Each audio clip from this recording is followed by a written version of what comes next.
Hello, so I'm going to perform a vocabulary mini lesson based off of Beck's book, Bringing Words to Life, Robust Vocabulary Instruction. Okay. Hello, boys and girls. Today we are going to be reading the book, The Wolf Who Cried Boy. Now, this book sounds familiar because last week we read the book, The Boy Who Cried Wolf. So, this book is very similar to what we did last week, except it's the other side of the story, when the wolf is crying boy. Okay. So, The Wolf Who Cried Boy is a story by Bob Hartman, and the pictures are by Tim Raglan.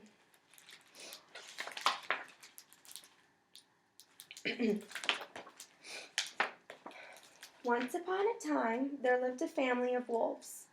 They stole sheep, ran after deer, and snacked on muskrat and squirrel. Except for Little Wolf, that is, who never stopped complaining about what his mother prepared each night for dinner.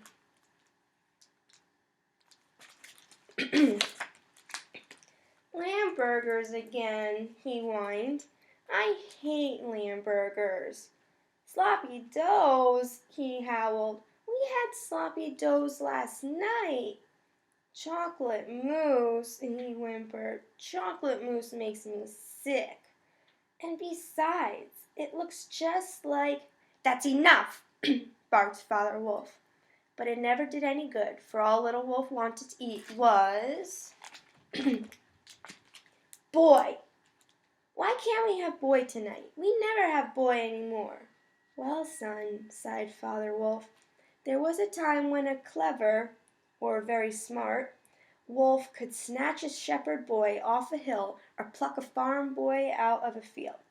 Why, there was nothing better than a steaming plate of boy chops, a big baked boy potato, and some boysenberry pie. But boys are hard to come by these days, so stop your complaining and finish off that mousse. Yes, Father, Little Wolf muttered. Then he asked, but suppose I did find a boy someday? Father Wolf smiled. You find a boy out there in the woods, and your mother and I will be happy to catch him and cook him for you. But I wouldn't get my hopes up if I were you. The next day, as Little Wolf made his way home from school, he sniffed the air. 3-pig salad, he moaned. I hate 3-pig salad. And then Little Wolf remembered what his father had told him about catching a boy someday. So he decided to play a little trick and put off that awful dinner for a while. He ran home just as fast as he could, howling all the way, Boy! Boy! I've just seen a boy in the woods. If we hurry, we can catch him. Father and Mother Wolf raced out of the cave. They ran through the woods to the top of the hill and all the way down to the creek. They peered into trees and sniffed behind rocks and looked into every hollow log. But they could not find the boy. He looked everywhere, panted Father Wolf, but everywhere a boy might go. But we just couldn't find him. Better luck next time, son. Little Wolf tried to look disappointed, but it was all he could do to keep from laughing. The joke got even better when his mother announced, Oh, no. The 3-pig salad is ruined. The bricks are limp, the straw is damp, and the sticks have turned all sticky. Don't worry, dear, Father Wolf said. We can make do with snack food tonight. And so they crunched on chipmunks and dip, and Little Wolf was happy. So happy, in fact, that he decided to try the same trick the very next day. It's the boy, he cried. I saw him again. He's just at the edge of the woods.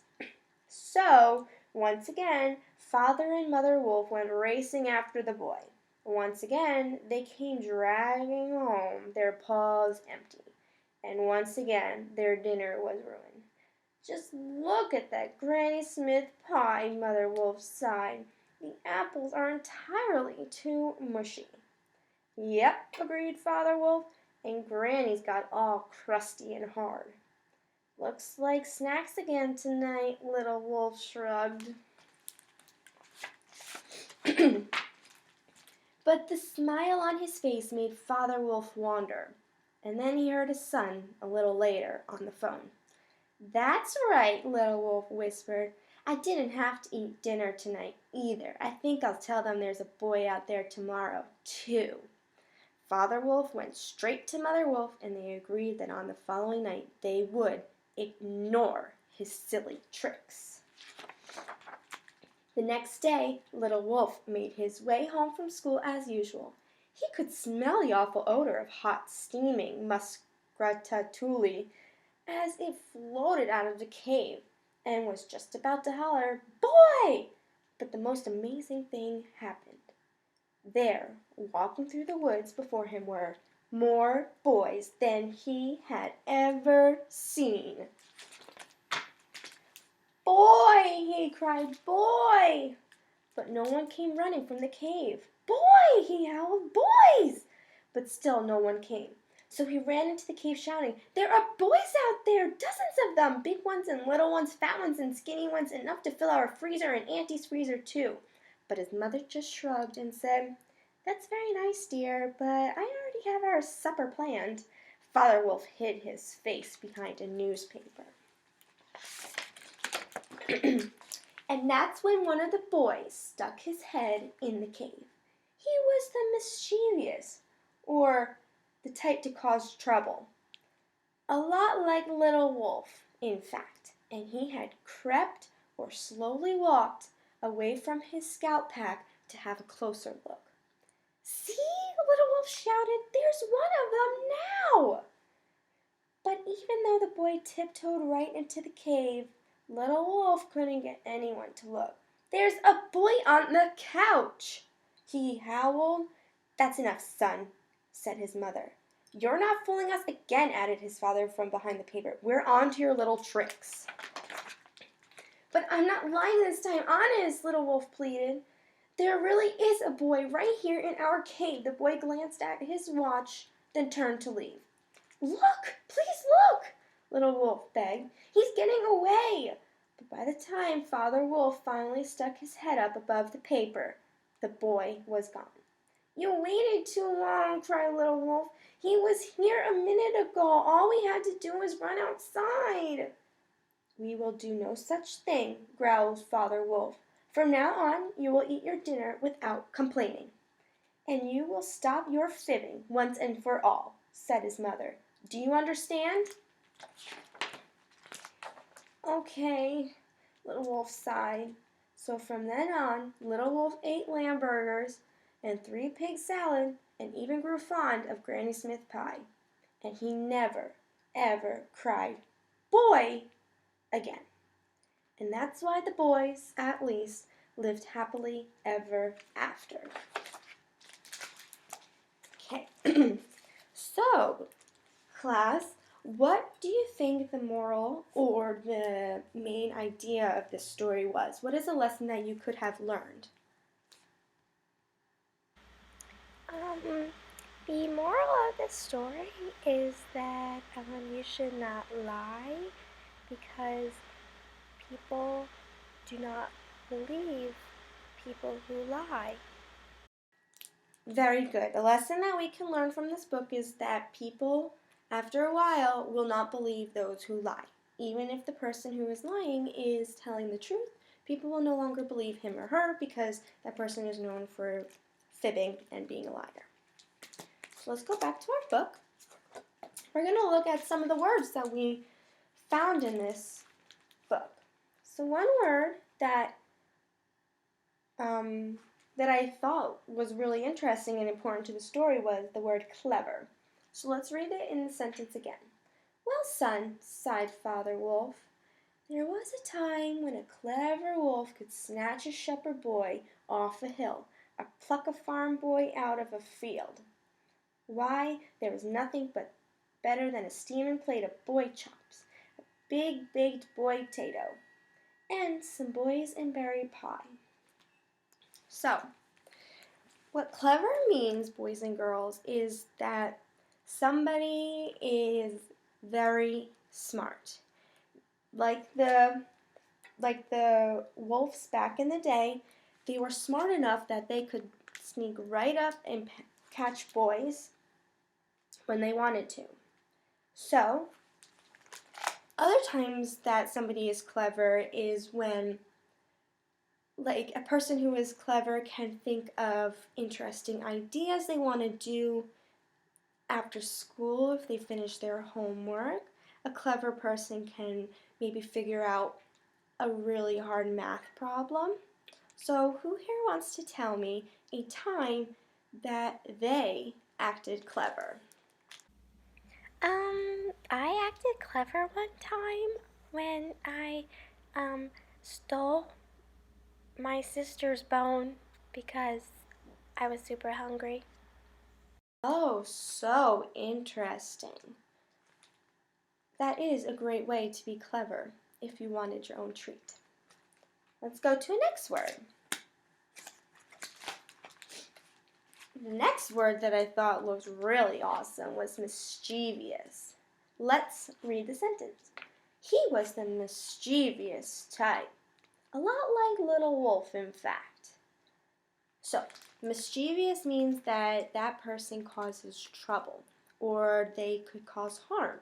So, it doesn't seem like mischievous is a very positive word. So, who here wants to give me a sentence with, or not a sentence, who here wants to explain to me about someone who acted mischievous? And let's hope it's not you because mischievous is negative. Oh, hey, one time I acted mischievous when I, stole my brother's bone. Yeah, I'm kind of disappointed in it, but I was just super hungry and he takes my stuff. Oh, wow, that is such an interesting story, Scarlett. But I'm sad that you acted mischievous yourself. So, let's go on to our next word is crept. So let's use it in the sentence from the book. And he had crept away from his scout pack to have a closer look. So, crept means to move slowly. So the person is walking or tiptoeing very slowly and they kind of like a fox, they're very close to the ground. And I want you to see this picture, boys and girls. Right here is a boy who is creeping or they crept. So, see how he's tiptoeing? He's very quiet, moving very slowly. So, so crept is the past tense of creep. So, a person, like, they can creep if they want, let's say, I crept slowly to my kitchen because I wanted to get some cookies to eat. Or the little dog crept very slowly next to his friend so he could steal his bone. Okay? So let's go back to our first word and we're all going to say the word together. So the first word was clever. Let's all say it together. Clever. Very good. Let's go to our next word. Mischievous. Ready? Let's say it together. Mischievous. Very good. And then our last word is crept. Let's all say it together. Crept. Very good job, boys and girls. So now I am going to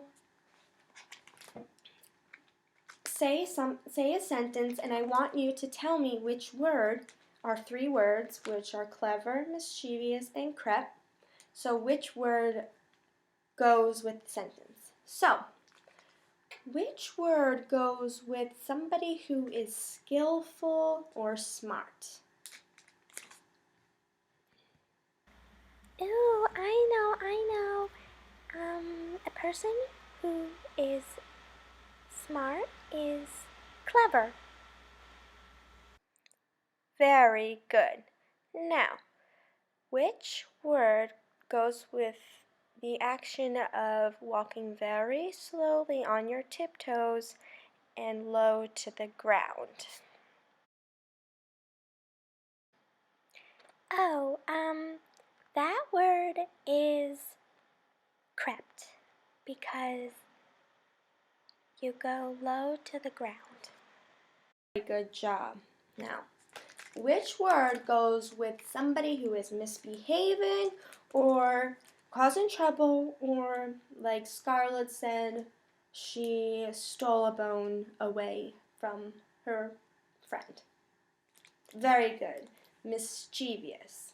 So, I'm going to put this book into our literary center, and if you ever want to read The Wolf Who Cried Boy, or even The Boy Who Cried Wolf, I want you to pick out some words that you might have difficulty understanding, or you can't tell your friend next to you what it means.